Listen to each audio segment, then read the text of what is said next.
Magandang araw sa inyong lahat. Andito ako sa clinic, no? Um, Bagamat busy tayong lahat, 'di ba? Kasi magpapasko na, namimili ng mga regalo, nagpaplano, nagbabudget kasi maraming gastos. May kailangan akong sabihin sa inyong napakahalaga. Medyo nakakabahala at nalulungkot kami, no, sa nangyayari. So, andito na naman tayo sa budget, no? Sa budget hearings sa bicameral, no? Mag-uusap ngayon ang Senado at Kongreso. Alam nyo ba, tinapyas na naman nila ang budget ng PhilHealth. Ang hinihingi ng PhilHealth ay 150 billion para ito sa pagtugon sa mga premiums ng mga senior, ng mga PWD na walang kakayanan magtrabaho, ng mga indigent o mahihirap na pasyente na walang kakayanan magbayad ng premiums. Ito yung mga tinatawag na indirect contributors. Kami, yung mga nagtatrabaho, professional, self-paying, yung mga manggagawa, yung mga empleyado, tayo yung direct. Tayo naman nagbabayad ng premiums natin buwan-buwan. Imbes na ibigay ng Kongreso at Senado yung hinihingi ng PhilHealth na 150 billion para sa 25 million na mga taong ganito, no, na kailangan magtulungan sa kontribusyon para sa kalusugan, tinapyas, 1/3 na lang ang nilagay sa budget.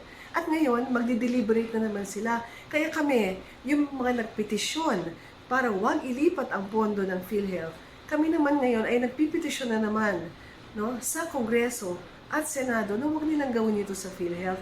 Sabi nila, sobra-sobra daw ang pondo ng PhilHealth. Hindi ho sobra. Kulang na kulang. Meron na kaming ebidensya.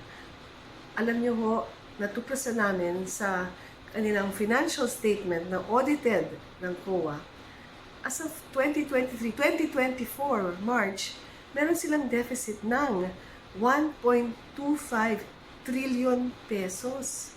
Ang tawag nila dito sa deficit na to ay insurance contract liabilities. Anong ibig sabihin ng insurance contract liabilities? Ito yung mga babayarin sana, o bayarin, o kailangan bayaran ng PhilHealth either sa mga nakalipas na mga na reimbursements, or ngayon, reimbursements ngayon, or sa mga hinaharap na reimbursements na kailangan gawin sa mga proyekto. 1.3 ang hindi nila mababayaran o hindi nila nabayaran. Kaya pala dahil pang ospital na hindi nababayaran. At ito pala ang dahilan kung bakit itong inaasam natin na konsulta package, no, na pinag-uusapan natin, na nasa website ng PhilHealth, na binibida nila, na sinasabi nila lahat tayo, at talagang tama, lahat tayo ay may karapatan ng isang free check-up every year kung kailangan. Every year, at least one, at most one, na libre, outpatient, na may mga libreng test, 32 na maintenance medicines, andun. No? Tapos ang dami-dami mga consulta center, may mga private, may mga public. Kaya pala, nung in-announce ko itong consulta package na marami hindi nakakaalam, ang dami mga kababayan natin ang pumunta, nag-register. Iba tinatanggap, iba sinasabi, ay ayaw namin kasi hindi namin alam kung babayaran kami. Iba naman pumunta sa mga public consulta centers. Sinabihan sila, walang pondo, walang pera, walang gamot, lahat wala. Kaya nakakadismaya. Ang sakit-sakit ng damdamin namin, ang dami nagsumbong sa akin. Walang pondo. Hindi talaga pinondohan ng tama. Nilagay nila doon sa insurance, nilagay nila doon sa insurance contract liability. 1.2 trillion. So, nung sinabi ng Department of Finance na may excess ang PhilHealth, hindi kasama itong liability. May excess sila na konting-konti. Ang excess ng PhilHealth ay konting-konti. So, nung sinabi ng Department of Finance na may sobrang PhilHealth, wala. Tapos ngayon, tinapyas pa ng Kongreso at Senado, may balak pa silang tapyasin yung pondo na ibibigay sa PhilHealth. Talaga bang ito ang layunin ng gobyernong ito na tanggalin ang pondo ng PhilHealth? Kasi kung talagang may problema ang PhilHealth at talagang may problema sa mamamalakad, ang solusyon ho ay hindi parusahan ang taong bayan. Kung may problema ang PhilHealth, ang solusyon ho ay hindi parusahan ng taong bayan. Ang solusyon ay palitan yung mga taong hindi magaling ang pamamalakan sa PhilHealth. Ang mga taong malamang baka may kinukuha sa PhilHealth, hindi yung parusahan tayo. So, ang dami-dami nang sinasabi na may bagong package, pati sa dental, pati sa salamin.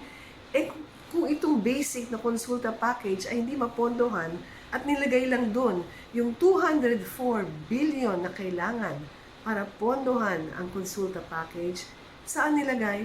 Nilagay ng PhilHealth doon sa liabilities nila. Ibig sabihin, hindi pa na babayaran, hindi pa na popondohan, at baka hindi pa pwedeng pondohan. Nakakalungkot. Paskong Pasko, na-discover namin ito. Pero kailangan namin batikusin, kailangan namin halungkatin para protektahan kayong lahat, protektahan tayong lahat. So, ang grupo namin ay magbibigay ng isang sulat sa Kongreso at sa Senado para nagmamakaawa kami, ibalik ho ninyo sa budget yung hinihingi ng PhilHealth. Gawin ho ninyo 150 billion kasi ito ang kailangan para dun sa 25 million na mga indirect contributors, 25 million na mga seniors, mga PWD, mga indigent o mahihirap. Saan sila kukuha ng pera para sa kanila kung even as it is, kulang na nga ang pera, deficit na ho, wala hong sobra. And ito namang PhilHealth, bakit yung pinamalabas? Bakit yung pinapalabas na may sobrang pondo? Bakit hindi nyo sinabi ang totoo? Bakit kailangan pa namin halungkatin o hanapin dun sa kay makapal na FS, na financial statement ng PhilHealth? Kung hindi namin tinignan ito, hindi rin namin malalaman. So, Pasko, mag-ingat ko tayo, huwag masyadong kumain ng masyadong matatamis, masyadong matataba, mag-ingat ko sa aksidente, huwag maaksidente, mahirap kung magkasakit, at wala masyadong pera ang ating PhilHealth, at baka kaltasan na naman, tapyasin, at hindi na naman ibigay ng ating Kongreso at Senado ang nararapat sa PhilHealth. So, yun lang po. My next post, I hope, will be happier. May Christmas messages po ako. Pero ito po ay isang importante, mahalagang mensahe. Dapat malaman natin na tayo ho, mga doktor, manggagawa, mga abogado, pati Philippine Medical Association, meron kaming apela na naman sa Kongreso na ibigay yung 150 billion na hinihingi ng PhilHealth. Pero sa PhilHealth naman, ayusin yung sarili ninyo at please, somebody should really investigate at tanggalin na yung kailangan tanggalin. Tama na ito. Tama na. Yun lang ho. Bye-bye.